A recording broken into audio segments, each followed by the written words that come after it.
Nii, kes ma siis nüüd olen? Ma olen vanalinna elanik päris pikka aega, alates aastast 1983. Ma olen vanalinnaga sehkendanud ja tegelenud mitmel moel. Alates aastast, ma olen tõesti 1,5 sajandit vana, nii et ärge ehmatage, alates aastast 1970. Ma olen vanalinna vastu huvi tundnud sellest ajast peale, kui ma vanalinnaga kokku puutusin füüsiliselt, see tähendab aastast 1946. Kui ma tulin maalt linna. Ja miks ma seda ütlen? Sellepärast, et see vanalinn on nii väike, aga ta tegelikult ei olegi absoluutselt ühene, nagu teda väga tihti käsitletakse. Tema pisike territooriumi jaguneb mitmeks ja peaks jagunema veel reljeefsemaks, väga mitmeks eraldi piirkonnaks. Ja vanalinn iseenesest on ju ka täiesti erinev elanikule, siin toimetajale ja siia külalisena tulnule. Nii et ühest käsitlust, mis see vanalinn on ja milline ta olema peab, ei saagi olla. Oleneb täiesti sellest, kes seda vanalinna kodustada tahab. Minu jaoks on see vanalinn nagu mingisugune olend, kellel on selgroog, veresooned, lihased ja elundid. Ja see olend on täpselt selline, nagu see organism kokku siis talitab. Tähendab, see luustik on hea. See on see meie vanalinn, mida me restaureerime, mille karniisi me korrastame. Me vaatame väga täpselt, et akendel oleksid õiged nurgikud ja nii edasi. Skeleti eest peetakse hoolt ja ma arvan, et päris hästi. Ühesõnaga, luustik on püsiv. Aga kõik see, mis seal ümber on, tema organid, veresooned ja lihased, on olnud väga erinevates staadiumites ja minule tundub, ma ei taha olla küll mingi traagik, aga ta on kusagil agoonia ääre peal. Ja varsti jõuab sinna päris jube hetk, et luustik jääb, aga elu kaob. Ja põhjus milline? Põhjus selline, et me ei teagi täpselt, mis ta olema peab ja kas me peamegi teadma, mis ta olema peab. Ühelt poolt on osa, miks ma ütlesin, minus on 3 vanalinnaga suhtlejat poolt. See on ka minu kodu. Mina ei ole nii pretensioonikas, nagu siin Eero ähvardas hirmsasti ja üks kui teine veel. Ma olen teadlikult tulnud siia elama. Ma tean, mida endast eri olekuga linnad kujutavad, mida nad võimaldavad. Ja ma ei tee enda jaoks siia niisuguseid nõudeid, nagu ma teeksin siis, kui ma elaksin Viimsis, merekaldal villas. Need reeglid mulle siia ei ole vajalikud. Mul on siin teised põhjused, miks ma tulin. Kui ma olen vanalinnaga suhelnud töiselt, mul ei ole teaduslikke töid, kraade, kirjutatud raamatu Virnu, nagu siin presenteeriti. Ma ei jõua iialgi nii kaugele, ei ole püüdnudki, aga ma olen temaga natukene tegutsenud oma mitmetel tööaladel. Ja see jääb, tema vastu huvi jääb. Nüüd külalistele, nendele, kes tulevad linna vaatama, muutub ta iga päevaga igavamaks. Ja varsti tuleb see aeg, kus siit minnakse mööda. Siia lihtsalt enam ei tulda. Sellepärast, et see linn on igav. Siin midagi ei toimu. Vaadatakse kui pilti, kaasaegne elu võimaldab pilti vaadata ka kodus voodis. sedasama, võtad endale programmid ette ja vaatad. Ja see ei taheta tulla, sest see linn enam ei kutsu siia. Pigem natukene hirmutab. Ja need hirmud on ka erinevad. Nüüd näiteks minu kui elaniku hirm. Mõnele võib see olla naeruväärne, aga mulle ta nii on. Mul hakkab õudne, kui ma lähen pikast jalast ülesse ja kuulen seda turistikohvrite rataste kolinat, mis sealt alla tuleb. Siis ma mõtlen, issand, missugune maja jälle läks külaliskorteriteks. Sest see on üks õudsemaid helisid, mis Tallinna vanalinnas üldse on.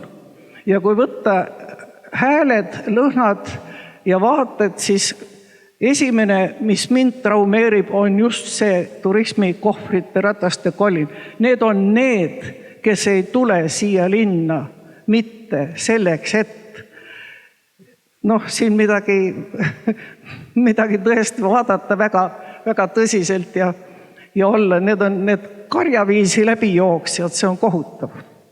Ja ma mõtlen, et jälle on üks ilus maja saanud endale tiitliks külaliskorterid. Ma olen olnud siin linnas ja liikunud ringi teiste helidega. Vaat sellest samast pikast jalast olen üles läinud ja kuulnud, aknast kostab laul, Mari on juba kodus, lähen natuke edasi, tunnen pannkoogi lõhna, siis ta vaatab välja ja ikab, kuule, on sul aega, hüppa sisse. Aknaid enam ei avata. Olen käinud väga palju ja minu tuttavad on käinud väga palju kõikvõimalikudes õuedes, trepikodades, vaadanud, neil on peas, kus on mingisugune raidkivi, kus on mingisugune vahvasi. Enam minu lapselapsed ei saa seda teha. Sellepärast, et väravad on kinni ja uksed on kinni. On see hea? On see halb? Öeldakse, aeg on selline ja teisiti ei saa. Võib-olla tõesti. Aga mis tuleb asemele? Asemele peaks siis see avalik ruum, mida meil on, ju midagi pakkuma. Siis peaks siin linnas olema midagi teha sellel, kellel ei ole oma isiklikku korteriust siin, kes tuleb lihtsalt siia vanalinna. Oli siin aastaid tagasi meeletu poleemika ja ma täiesti tunnen kaasa nendele inimestele, kes elasid seal Karjatänava kandis, nende ööde pärast, mida nad magada ei saa. Et kogu aeg ollakse kõrtsis ja lärmataks, paneks kõrtsid varem kinni. Aga kuhu on meil, mis on alternatiiv? Kuhu on sellel linnakülalisel peale hotelli minna vanalinnas õhtul? Mis uksed on lahti? Ainult kõrtsid. Mitte ühtegi teist. Nii et see on mõttekoht. Võib-olla peaks olema neid lahtiseid uksi, kuhu saab külaline sisse astuda ja linna vastu heast südamest huvi tundev inimene sisse astuda ka oma, mitte ainult turist. Võib-olla peaks neid uksi rohkem avama. Kui siin nüüd räägiti ja suur poleemika on selle turismimaksu kohta, et kas turistidele panna sundmaks, siis mina oma niisuguse talupoegliku lihtsakoelise väljendisega ütlesin ühe vestluse ajal, et ma arvan, et siis tuleb väga täpselt vaadata, milleks teda kasutatakse. Hotellimajandusse ei ole vaja, sest 3. lina ei ole voodisse vaja. Restorani ei ole vaja, sest sousti pole ka rohkem vaja. Nii et järelikult, kui see on turismimaks, siis ta peaks minema tõepoolest sellele liinile ainult, mis meie nii-öelda avalikku sektorit. Kui tuli turistidest, siis järelikult meie elamispind ei ole sellega seotud. Mis seda avalikku sektorit siis, või tähendab, just nimelt seda avalikku ruumi aitaks meil kõigepealt luua. Ma ei saa isegi rääkida väärtustamisest, sest et kui ta on õhtusel ajal ainult kõrts, siis on natuke kurb. Nii et ühesõnaga, Ma ei tea, kus on see koht ja kellest koosneb see jõud, kes peavad pead kokku panema ja viimased hetked on veel väga tõsiselt hakata tegelema sellega, et meie linn ei muutuks väljasurnud olendi skeletiks. Verering enam ei tööta, lihased ei tööta, süda ei löö. Skelet on, karniis jääb. Jah, karniis jääb. Maalingud lakke jäävad ka, ilmselt. Kuni külaliskorterist ei ole saanud niisugune nii läbisõiduhoov, et pannkoogid visatakse lakke ja nii edasi. Nagu see oht on. Ma olen näinud päris mitmeid päris toredaid kohti, mis niisuguse saatusega lõpetavad. Nii et ma väga vabandan, võib-olla natuke pessimistlik, aga ma ütlen, ma olen näinud nii mõnusat vanalinna ja mul on nii kahju, et ma pean sellest rääkima paljus minevikus.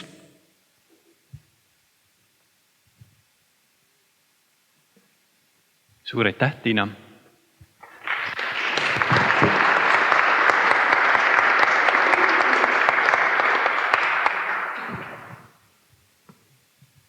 Ma annaks nüüd hea meelega kohe sõna publikule. Ja.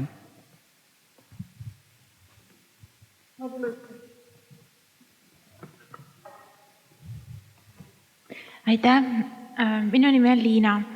Siin on räägitud päris palju külaliskorteritest ja kuna mul endal ka üks siin vanalinnas on, siis mul on tunne, et ma pean midagi selle poole pealt ütlema.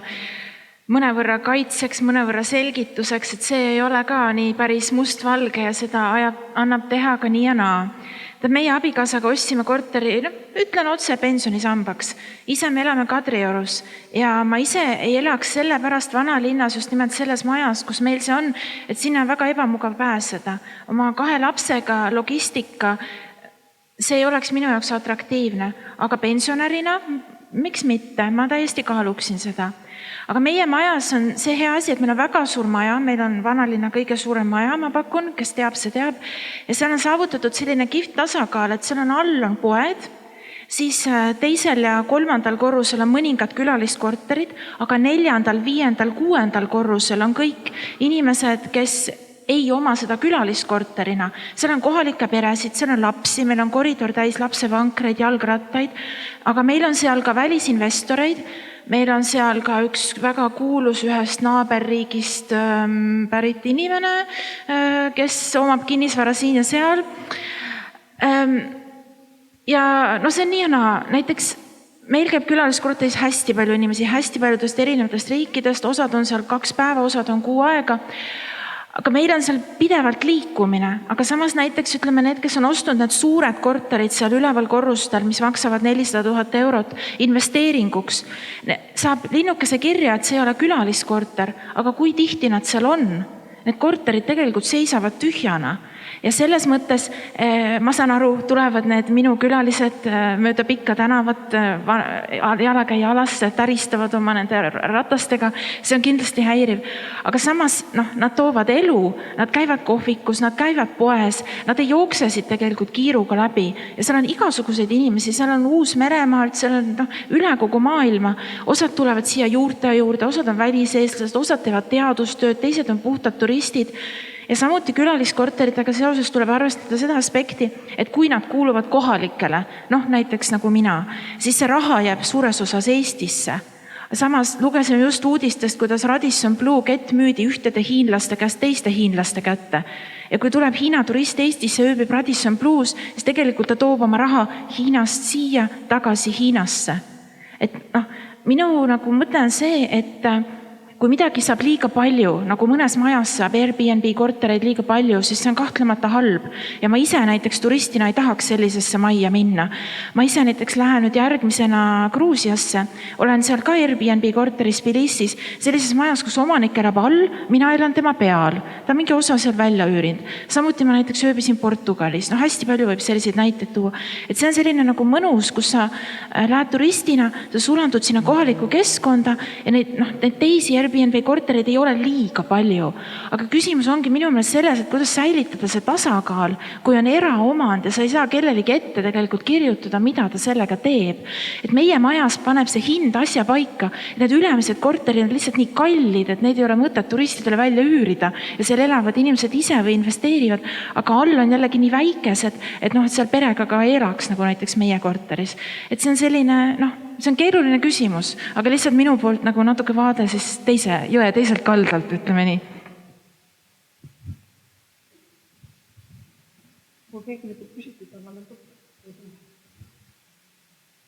Sealt, siin on veel 2 küsimust. 2 kiiret küsimust.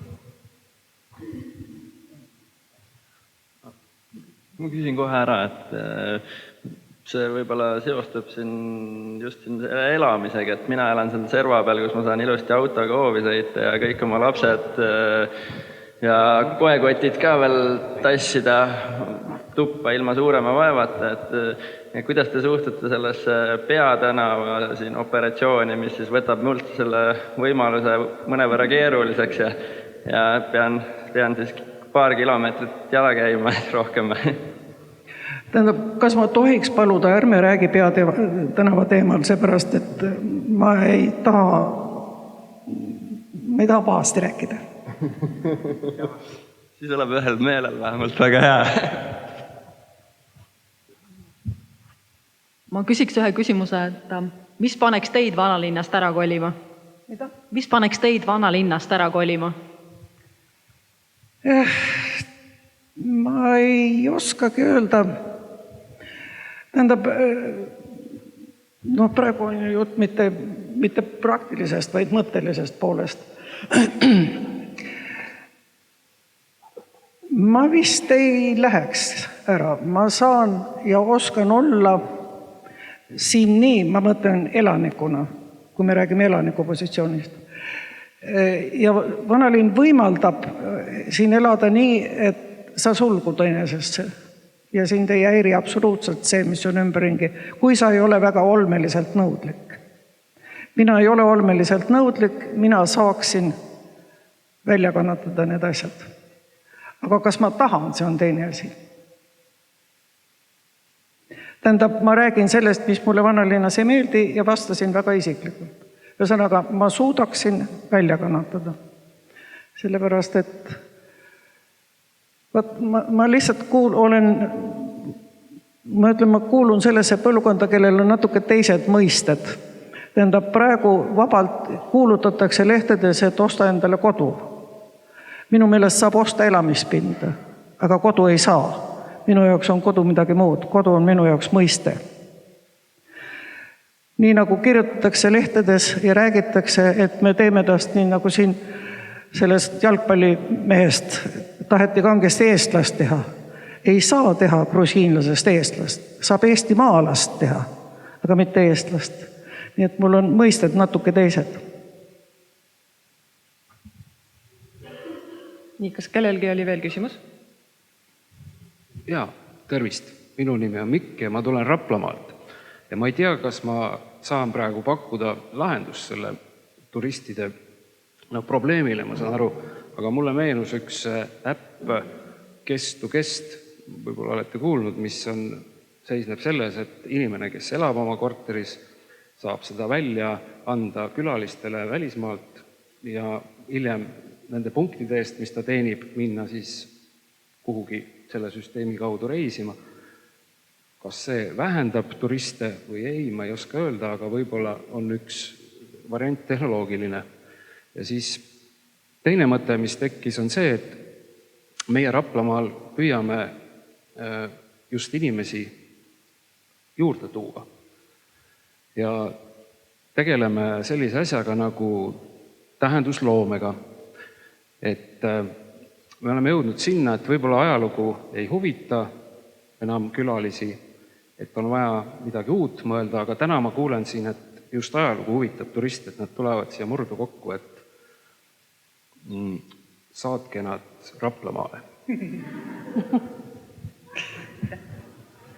Mina ei oska siin midagi.